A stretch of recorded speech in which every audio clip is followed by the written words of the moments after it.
Oh, there he is. Mhm. There he is. Okay, great. We are live on YouTube as well. Thank you. Well, I'd like to call to order the workshop meeting of the Park District of Highland Park on Tuesday, April 13, 2021 at 6:00 p.m. Executive Director Romes, would you please call the roll? Commissioner Bernstein, Here. Commissioner Grossberg, Here. Commissioner Flores Weiskopf, Just wave, do something, nod. yeah, I'm sorry. Did you say here? I said here. Thank you, sorry. Okay. Vice President Kaplan Here. and President Ruttenberg.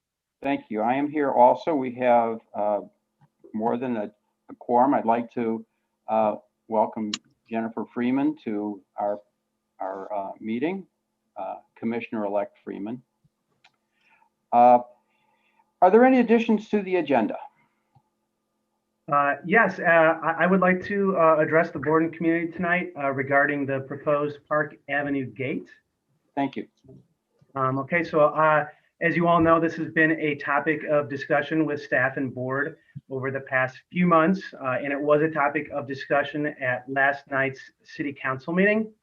As you all know, the Park District and city staff work very closely together, most notably over the past year through the pandemic, in which we were faced with unprecedented challenges that focused and forced us to adapt and improve upon our systems for safety and security, while still, of course, ensuring that we are enriching community life.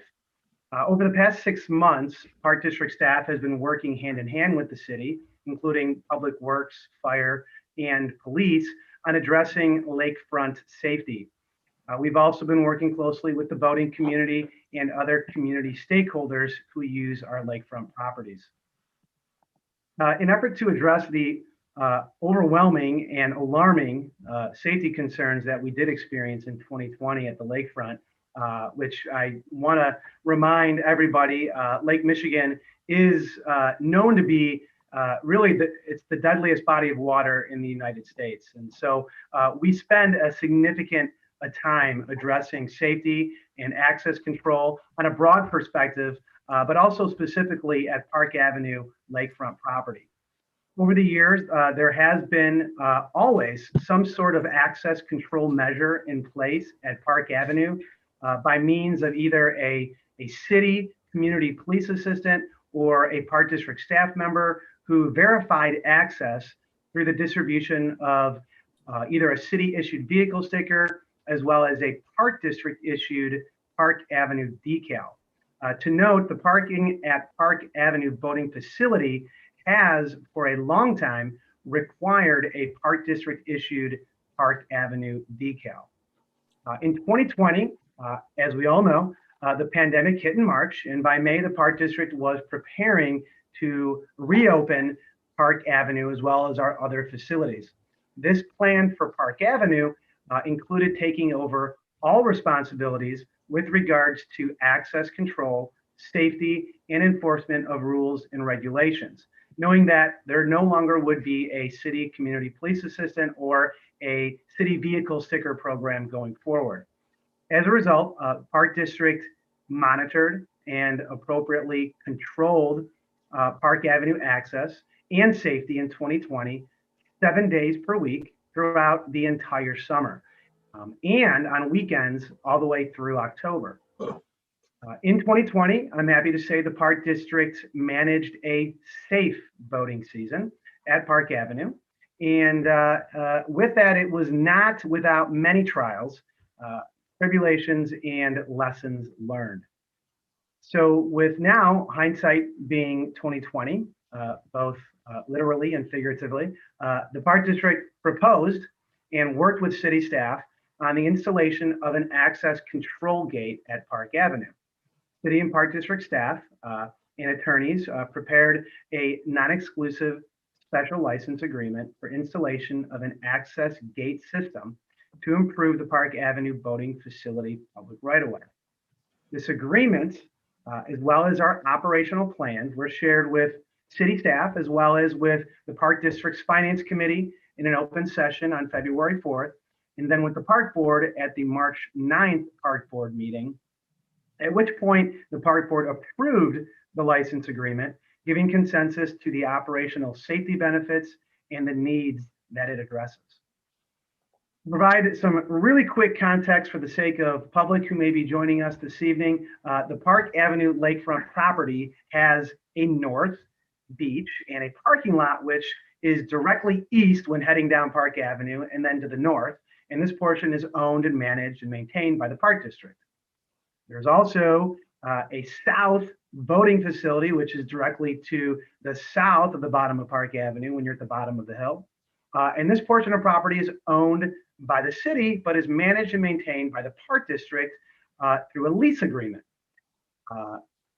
Obviously, this is not including the water treatment plant, which is owned and operated by the city. But per the agreement of the remaining space, the Park District is responsible for supporting the infrastructure, the maintenance of the infrastructure and the site, and also we are responsible for the safety and security of the site.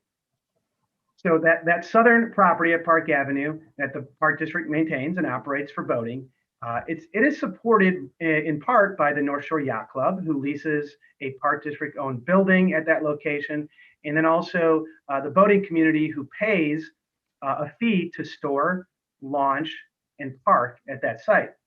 So this includes kayakers, stand-up paddlers, sailors, powerboaters, and other users of personal watercraft.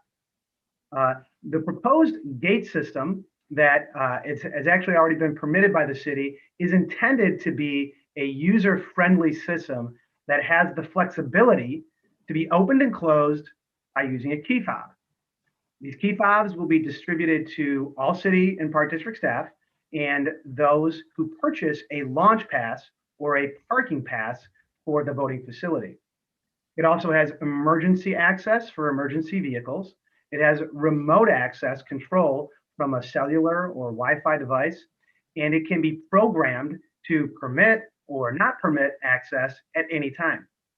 The city has also been afforded the ability for remote access to open and close the gate when necessary. The access control gate will assist the Park District in ensuring the site is being used safely by the aforementioned users of this facility, while still allowing access to the general public by means of walking or biking during the boating season. And it will also be open to public vehicular traffic during the non-boating season or the off-peak times. Additionally, access to the north parking lot at the site of Park Avenue is not controlled by the gate, and that is open, access is open from dusk till dawn. So the Park District is aware that last night City Council, they did not approve the agreement for installation of the gate. They voted to continue the consideration of the license agreement for their next meeting on April 26, citing concerns with limiting vehicular access, most notably during non-peak times for those who wish to drive to the site and enjoy the views of Lake Michigan. It's important for us to note that in 2020, there was no non-peak hours during the summer months. We had unprecedented visitation to the beach and boating facility, and every day was peak during the summer. In 2020, no vehicle without a Park Avenue decal was permitted to enter the southern boating facility for safety reasons and operational integrity. Now, although we are hopeful that 2021 is going to look different than 2020, there's actually some very encouraging things we're seeing. We're already seeing significant increase in outdoor recreation participation. And we fully expect the trend of increased boating and lakefront activity to continue to be in very high demand. To note, we are also still in a pandemic, and safety guidelines, including occupancy standards, still exist by both the state and federal agencies. Therefore, whether or not there is a gate at Park Avenue, it will be Park District staff's responsibility and recommendation to require a staff member to monitor access at Park Avenue 7 days a week, limiting access only to those who have a Park Avenue decal. However, the proposed gate installation will provide for a much more flexible, adaptable, and user-friendly experience that can be, again, adapted at any time, both in person and remotely, from day to day or year to year. We believe this is a tremendous benefit to the Park District, to the city, and to the users of the Park Avenue voting facility. So to this end, and to ensure that the Park District and city continue to work collaboratively on this matter, I and staff, we've been in communication with the city today, and we have a meeting scheduled tomorrow to address the access gate and Park Avenue operations. With that, that really concludes my report. And from there, I will follow up with the board and community once a resolution has been determined. Great. So Thank you for the that's okay. report on the topic. And with that, let's go to public comment.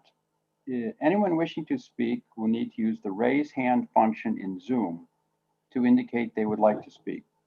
The board president or the board secretary will call on registrants who have activated the raise hand feature in alphabetical order. Executive Director Romes, is there anyone from the public attending this meeting who wishes to speak and provide public comment? So I do not see any hands raised, which leads me to believe that there is no public comment. Okay, so let's move to the consent agenda. There are 4 items on the consent agenda which have been discussed in great detail with the Finance Committee, which I believe has recommended approval of each of these items. Is there a motion to approve the consent agenda? So moved. Is there a second? I'll second it. Okay, thank you. Executive Director Romes, please call the roll. Commissioner Bernstein, Aye. Commissioner Grossberg, Yes. Commissioner Flores Weiskopf. Sorry, you're muted again. Fine, I was not. Oh, I'm sorry. Did you hear I? I didn't hear it, but I do hear it Okay. now. That happened again. Okay, I. Sorry about that, Lori. That's okay, I'm sorry. Vice President Kaplan Yes. and President Ruttenberg. Yes, the motion is carried. Thank you. We'll go to review of vouchers. Director Peters to present. Okay, good evening, everyone. In your board packet, you had vouchers totaling just a little bit over $450,000. I would say that the voucher packet contained nothing that was really extraordinary that needs to be discussed, but does anyone have any questions on those? I will comment that I did review the vouchers and found nothing extraordinary that we need to discuss. Is there Okay. anyone else who has any questions? Okay, thank you. Okay, thank you. Open to the public to address the board, which is sort of like the one we had before. If anyone wishes to address the board, please use the raise hand function in Zoom to indicate you would like to speak. The board president or the board secretary will call on the attendees in alphabetical order with the raise hand function. Executive Director Romes, is there anyone from the public attending this meeting who wishes to address the board? It appears that our attendees are content and do not have any comments for the Okay. board. So, is there a motion to go into closed session pursuant to the following section of the Open Meetings Act? Section 2C1, the appointment, employment, compensation, discipline of the district, including legal counsel for the district. So We have a- moved. Is there a second? Second. Great. Executive Director Romes, please call the roll. Commissioner Bernstein, Aye. Commissioner Grossberg, Yes. Commissioner Flores Weiskopf. Can you hear me? Yes. Yeah, you tested me. Yes, aye. Vice President Kaplan Yes. and President